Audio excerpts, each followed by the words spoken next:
Oh my God! ఏంటసలు ఈరోజు ఇలా జరిగింది? ఇలా జరుగుతుందని అసలెప్పుడు ఎక్స్‌పెక్ట్ చేయలేదు. ఇంత పొద్దున్నే వచ్చినా గానీ ఇలా జరుగుతుందా?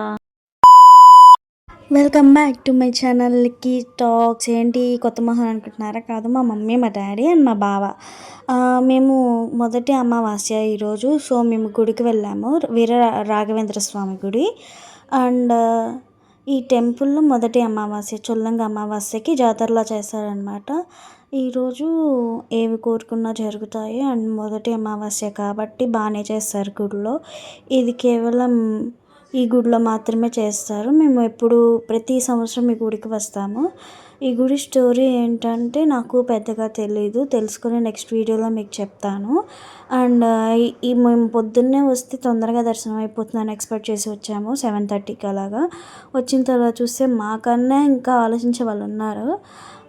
7:30కే 1 కిలోమీటర్ క్యూ వచ్చేసింది. అండ్ మాకు దర్శనం కంప్లీట్ అవ్వడానికి 1 అవర్ పట్టింది. 1 అవర్ పట్టింది. సో, ఎమ్మెల్యే గారు కూడా వచ్చారు, ప్రశాంత్ రెడ్డి గారు. వాళ్ళ దర్శనం అయిపోయిన తర్వాత మమ్మల్ని దర్శనానికి పంపారు. ఇంకా ఏం జరిగిందంటే ఈ స్టోరీ కొద్దిగా మాత్రమే నాకు తెలుసు. ఈ స్టోరీ ఏంటంటే ఇద్దరు దంపతులు ఎన్నో ఏళ్ల క్రిందట బావి తవ్విస్తున్నారన్నమాట వాళ్ళ ఇంట్లో. బావి తవ్విస్తుంటే పని వాళ్ళు ఎవరూ రాలేదు. సో, ఈ భార్యాభర్తలు దంపతులు వచ్చి ఆ బావి తవ్వుతున్నారనమాట. నైట్ అక్కడే మంచం వేసుకొని వండుకొని తిన్నారు. ఇంకా రాత్రి కల్లోకి వచ్చారనమాట రాఘవేంద్ర స్వామి. కల్లోకి వచ్చి ఏదో చెప్పారంట.